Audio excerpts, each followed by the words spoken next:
What's up, everybody? We're back. Well, I'm back. I'm riding solo today, solo Sunday from Scott.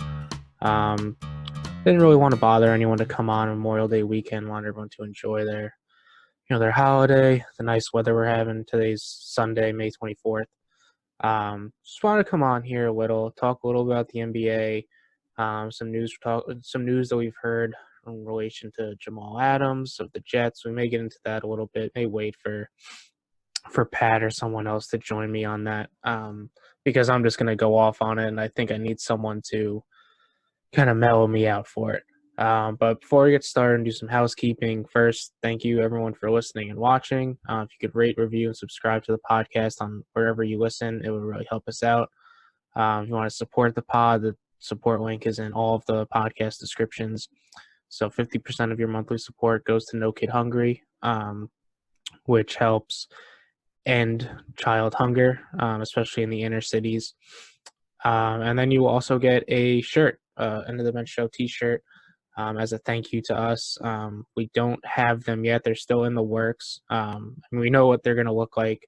I just don't physically have them in hand yet. We're hoping by the end of the month, but there's a possibility due to coronavirus and just things going on with my designer that we may be looking at like a mid-June, but we're hoping we're pushing for the end of May to have them.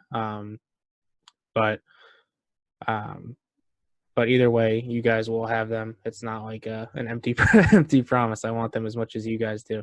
So let's just get into it. On the 22nd, which was Friday, the NBA family fan base Utah Jazz organization lost a true legend in Jerry Sloan. Jerry Sloan it's oddly enough, made it through the whole Last Dance docuseries, which was great. I think it put him back in, not really the spotlight, but it made people kind of remember how good of a coach he really was. He spent 27 years with the Jazz. 4 of them was an assistant, and then 23 as the head coach, which is truly unheard of. For those who aren't really big basketball heads, 23 years, you don't hear that often, in any sport really, especially as a head coach nowadays. And then you couple it with the fact that he never actually won a ring, and it's truly mind-boggling how he lasted that long in Utah. And I don't mean that as a bad way. I think that just it really shows you how good of a coach he was, how dominant he was, how good his teams were, and the respect he had throughout the organization, and then obviously within ownership of the Utah Jazz. And we're just going to go through like some of his coaching stats here, because I think it says a lot more than I ever could. So he won 2 Western Conference championships, which, in the Last Dance we saw was the 96-97 season, and they obviously lost to Jordan's Bulls. And then the 97-98 season, where they also lost to Jordan's Bulls, which is definitely not something unique to Jerry Sloan. A lot of people lost to Jordan's Bulls. That's why Jordan's the best ever. He stopped people from winning, and he, along the way of him winning all of his 6 rings. His worst winning percentage is pretty bad for a season. It's .317. You look at that season, it was the 2004-2005 season, so that's the second full season after Karl Malone and John Stockton retired, because I think they retired in 02-03. So this Jazz team, their best player was probably Andre Kirilenko, if my memory serves. It was like his 3rd year in the league. Carlos Boozer would have been in his 2nd year in the league, who, both turned out to be good players. I mean, Carlos Boozer was, on the Olympic team. I don't know if Kirilenko was, because I don't remember what country he's from. He's from. But he was a very good player, a good productive NBA player. But when they were that young, like they were going to be bad. And I think it's kind of impressive that they won 26 games, because I don't really know who else was on that roster. And then the year after that, they followed up with going 500. So you think, you go 26-56 in 04-05, and then you go 41-41 in 05-06. I know a lot of fan bases in the NBA would love for their team to have that quick a turnaround. Shout out the hometown New York Knicks. Those are turnarounds teams can only dream of. And then you think of, 0203's Stockton Malone retire after that year. They had like a Mark Jackson on that team too, who was like in his 15th year by that point, probably. You know, their final season they went 47-35, so that's almost 60%. And then they followed up 0304 when, all of everything they've done basically up to that point was through Stockton and Malone, and they're not there anymore, and they still go 42-40, which is remarkable. And then 0405, obviously we started with that, and they go 26-56, so that's tough. But then after that, they rebound and they never go below 500 again under Jerry Sloan. That was that 0405 season is really the only blemish on his regular season coaching statistics. I mean, other than that, his worst win percentage was 512 when he went 42-40, or 500 when he went 41-41. But I mean, you run through the seasons. I mean, 40 wins, 55, 54, 55, 47, 53, 60, 55, 64, 62, 37 because they only played 50 games. So that's fucking incredible. 55, 53, 44, 47, 42, 26, 41, 51, 54, 48, 53, and 31 when they played 54 games. I mean, it's remarkable. Like I said, you don't see it. You don't. I will never probably have to read that many win totals for an NBA coach ever again because I mean, besides Pop, which I don't even know what Pop is up to nowadays in terms of the length of his coaching career, or in general. I mean, I'm not friends with Pop, so I don't know what he's doing right now. I imagine he's sitting at home reading and but who knows, and probably drawing up plays in his sleep. But I'm never going to have to read that many numbers again for a coach. I mean, it's truly remarkable.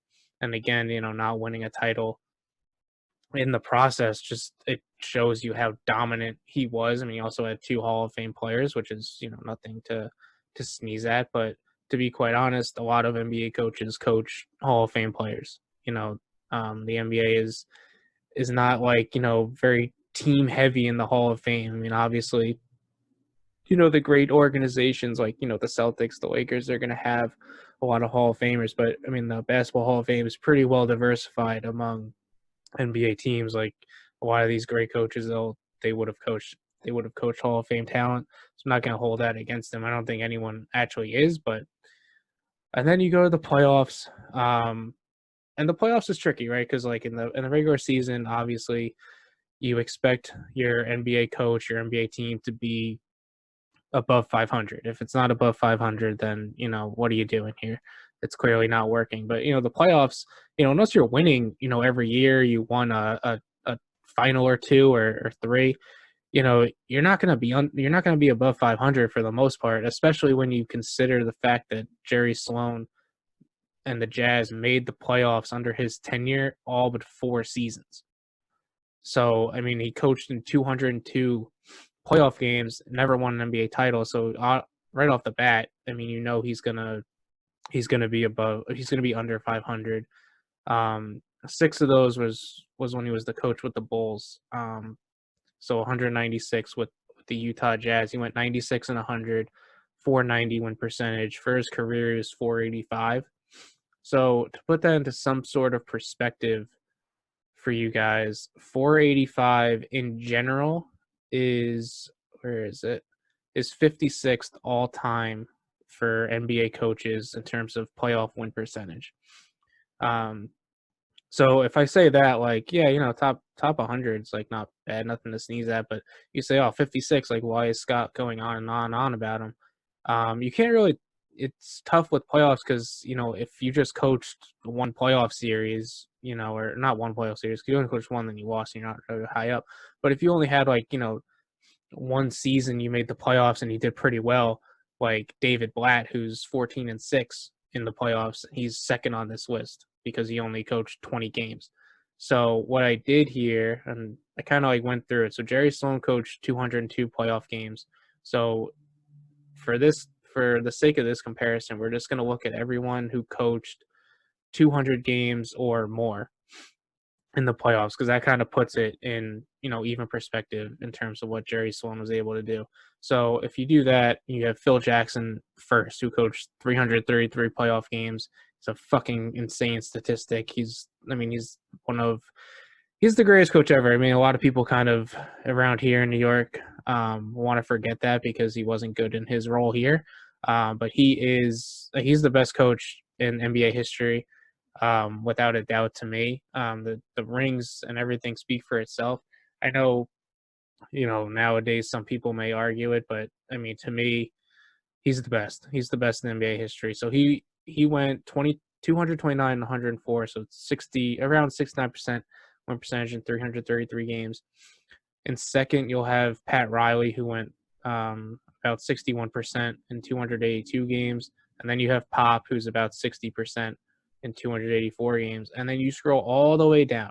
So Pop in total is 14th, and then you scroll all the way down to my man Jerry Sloan at 56, and he, in the end of the bench show rankings, is number 4 with his 485 win percentage in 202 games. So, that's something you have to consider when you look at, playoff statistics. You have to kind of take it with a grain of salt, because obviously, Steve Kerr is first on this list, and, look, he's a great coach.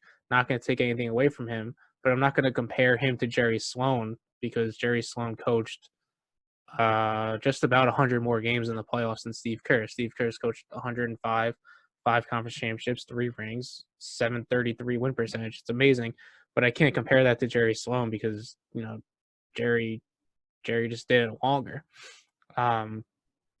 So I mean, that's Jerry Sloan in a nutshell. I mean, the NBA truly lost a legend. It was a very sad day in Utah, I'm sure.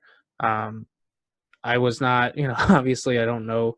I didn't know Jerry Sloan other than just being a tremendous basketball coach. He didn't die from COVID, which was a positive. But still at 78, I think he was, still died a little too soon, but he's definitely lived a good life, was a tremendous basketball coach, and, I hope he rests easy. Thoughts and prayers to his family. The one interesting thing that jumped out to me that I didn't know is his nickname. One of them was Charlie Hustle, according to Basketball Reference, which was kind of funny because when I think Charlie Hustle, I think Pete Rose. So I don't know who wins that battle of better Charlie Hustle. Whether it's Jerry Sloan or Pete Rose. Um, I'm gonna go Jerry Sloan because he is remembered in much better light than Pete Rose is nowadays. But Pete Rose, his career, nothing to sneeze at on the baseball front for sure. But that's a discussion for another day. The next NBA topic I want to get into is, something that all sport fans are wondering is, when is X League coming back? When am I going to be able to watch my favorite team? Obviously it's going to be on TV. I don't expect us to ever be able to go in, not ever, but I don't expect us to go into an arena or a stadium anytime soon, for sure. I mean, but everyone's wondering, like, when am I going to be able to watch baseball? When am I going to be able to watch the NBA, the NHL? And I know on the end of the bench show we've covered a lot of baseball because, and this is going to bring me my first point, is because it's just in the news more. And this is why I have a lot more faith in the NBA, more faith in the NHL, partially because the NHL Players Association approved I don't want to get this wrong. I think they approved like the plan that the owners had of, of just like the structure of how their playing is going to be moving forward. So that's huge. I mean, that to me says the NHL will most likely be back relatively soon. The NBA to me is definitely going to come back because you don't, and this to go back, like baseball, you hear about it almost every day from, ESPN, Bleacher Report, whatever you guys use, because they're using the media to put each other in, a bad light or, whatever light they want to be in. which is just like a pretty. I mean, it's obviously common, and I think if in normal circumstances, if they were negotiating like a new CBA, fans would be like, all right, whatever, like this is just standard procedure. But this is obviously not a standard case. Like, millions are unemployed, and no one wants to hear about you guys fighting over millions and billions of dollars. And I think it's coming off as extremely petty. Obviously, the players, have every right to be skeptical of coming back. I mean, this is their health. They're not just, pawns of entertainment, which is something that we may cast them as. Um, but there to me, there's just too much negative and too much like posturing by baseball to feel like all that confident about. And the NBA, you simply just don't have that. Like all you hear in the news about the NBA is good. They are trying to make a bubble situation happen. Whether or not that's the right word to use, but Disney is very much in play. They're the clear favorites. Vegas is also an option. Whether they want to do one bubble or two bubbles. I think they're gonna um, probably gonna do one because I think it's hard enough to come back as it is. I don't think you need to add another layer on top of it in terms of like the travel. I think Disney is big enough to host however many teams are going to eventually be in there. I think they want every team to come back, um, but I don't think that's really been decided yet. But from everything I hear, it's gonna be Disney, and it's gonna be for the most part, most if not all teams participating, and that's just something I'm really excited for. I mean, the NBA and the NHL playoffs are two of my favorite sporting times. The NHL playoffs is something that even if you don't like hockey, and I'm not like a huge hockey follower, it's entertaining as hell. Is the best way to put it. And if the NHL can come back first, I mean that would be really really good for them, for their league. I think they would really get fans. Um, that they normally wouldn't, which is everything you need in order to keep growing your league and popularity and not falling like, that far behind. Um, the MLB though, I really want them to come back. I think they eventually will come back because there's just too much money at stake for both sides. Um, but I really, really am fucking tired of hearing about it, to be honest. I want it to be treated as I don't want to know anything. I just want to know if you're going to come back or not. Like, I don't need to know how much money the players are making and the owners are making. I don't need to hear about you not wanting to open up your books to the players so they could like audit them and kind of get like a sense of what 50% revenue actually means. Like, isn't that fucking crazy? Like, if you just think of it in terms of like you and like your job, and your boss, brings you in, and it's like end of the year bonus or raise time, and he's like, okay, Scott, I'm gonna give you 50% of what we made this year. And me being an accountant, I would have like a somewhat good estimation of what that would be. But say I'm not an accountant, say I'm like the office administrator or whatever, you know, and I'd be like, okay, great. Well, like, what did we make this year? And they're like, oh, well, we made XYZ, but you're just gonna have to trust me. I'm not gonna like open. I'm not gonna like actually show you. You're just gonna have to, take my word for it. Sounds kind of sketchy. So obviously, the MLB players want to know, you know, well, what are our books like? Like, what is 50%? Because to me, yeah, you don't like there are other reasons why you don't want to take 50-50 in baseball because it'll basically establish a salary cap. But for the players, it's kind of like, well, maybe I would take 50-50 if I knew what it was. But if you're not going to show me what it is, then how can I agree to it? So it's just messy. I'm kind of rambling here about it, but the moral of the story is the NBA will come back soon. The NHL will come back soon. Baseball, I hope will come back, but I'm the least optimistic about it. I don't know. Pat and I have talked a lot about baseball, but I don't think we ever really expressed our feelings, like in terms of are we optimistic, are we pessimistic? or what have you. So that's my feeling. Cards are on the table now.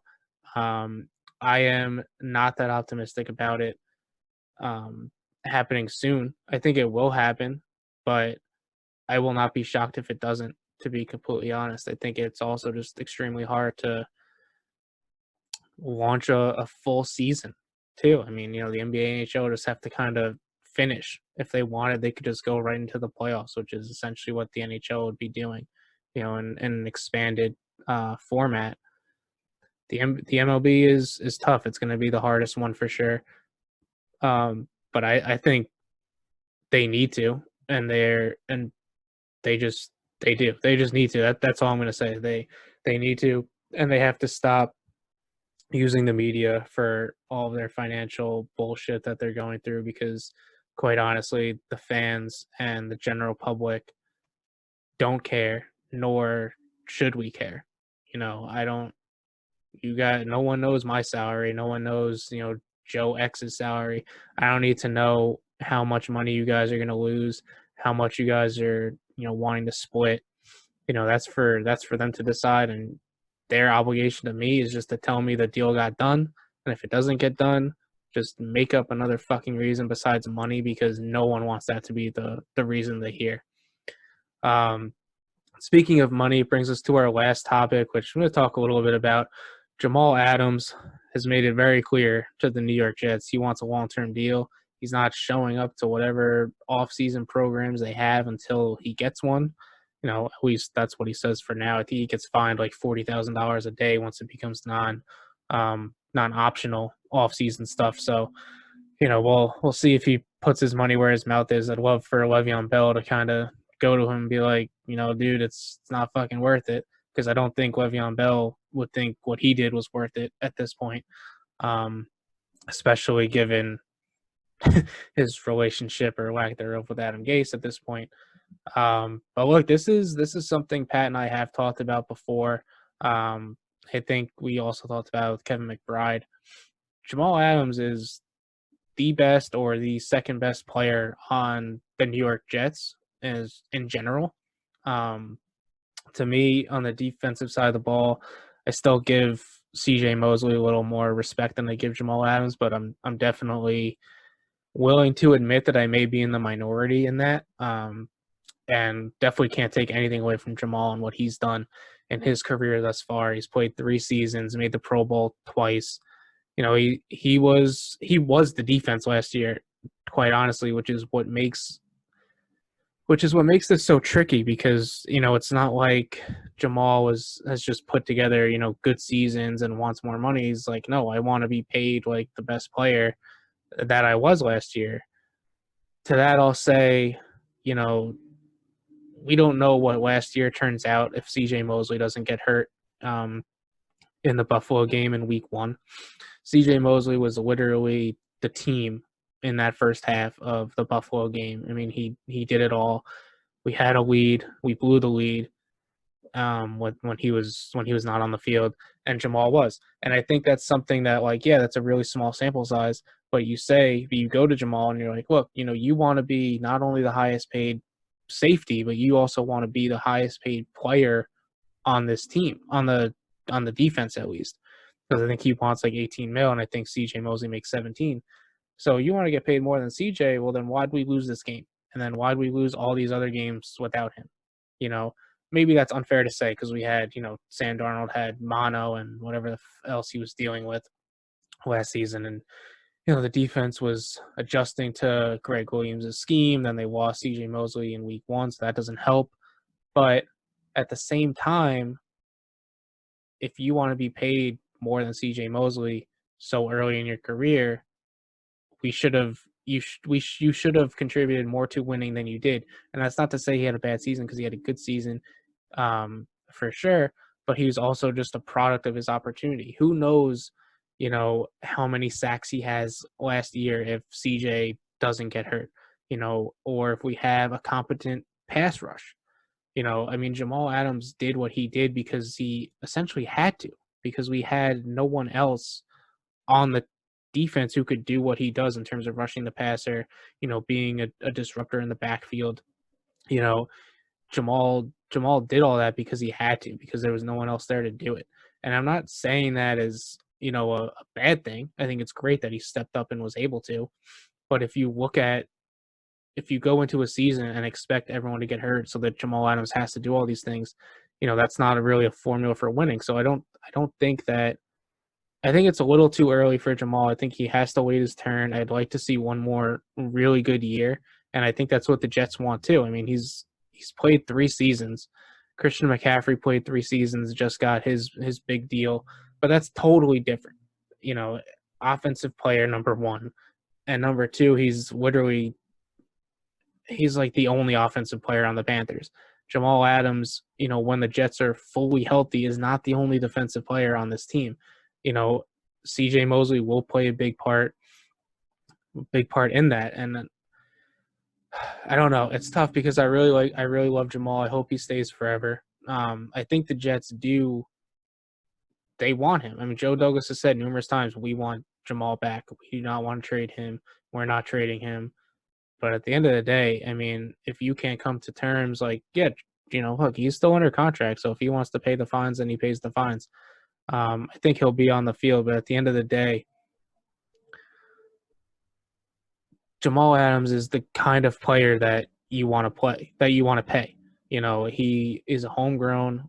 He is a leader for better or worse. But look, like, what message are you sending to younger players if, at the end of the day, the end of the contract, Jamal Adams is not on the New York Jets? 3 seasons, 2 Pro Bowls. You imagine he'll make other Pro Bowls, still continue to develop and be even better, and you still can't sign him. Like, what incentive does that give all other younger players and, top tier talent on the market to go to the New York Jets and to, play for the Jets? It really doesn't.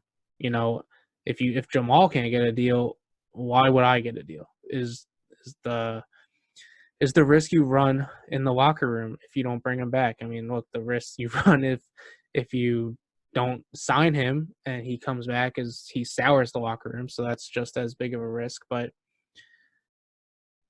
the Jets need to bring him back, and I think they will. They will sign him eventually, but I would be shocked if Jamal Adams posturing and holding out really results in like an Ezekiel Elliott situation where Zeke won. I don't think Jamal is going to win this. I think the Jets are going to win it this offseason. Next offseason, I think, is the time that Jamal gets the deal he wants. But I just think they want to see it for one more year, which is honestly not unrealistic. It's not unfair either. And I think something that could really help Jamal, I will say this, something that would really help Jamal out, although this is kind of contradictory to what I said about McCaffrey. If the Chiefs pay Mahomes, I think Jamal can go in and be like, look, the top 2 players in that draft got paid. I'm number 3. And look, he was drafted ahead of Mahomes, but I mean that's a story for another day. Now it's my turn. And we'll see. But I don't think Jamal is going to win this battle this offseason. I think he'll eventually show up. I think the Jets are going to make him pay the fine because they absolutely should. Don't put it on the TV or the tracker that Adam Gase had in the locker room last year, because that was a fucking disaster. But at the end of the day, Jamal will eventually report to camp. I have no doubt in my mind on that. Whatever that means, in the COVID world. But he's going to come back. He's going to have a great year, and then he's going to get paid. That's, as a Jet fan, that's what I want. I definitely don't want you to trade him if you don't get a 1 and a 3 like you were reportedly offered from the Cowboys, because if you get anything less than that, it's going to be a fucking disaster in my opinion. The fan base will definitely not be happy. The fan base is almost never happy anyway with the Jets, so you don't want to make that even worse. That's going to be it, guys. We're going to wrap it up here. Thank you all for listening. I enjoy talking to you guys one on however many. Hopefully we'll do it again, but definitely like having someone else with me. So we'll see. Rate, review, subscribe. to the podcast wherever you listen or watch. If you want to support, the support link is in the description. Follow us on Instagram at _on_the_bench, Twitter at @EOTB, and we will be back sometime next week. So stay tuned for that. Take it easy, guys. Enjoy your holiday, and eat some good barbecue like I'm going to do today. See you later.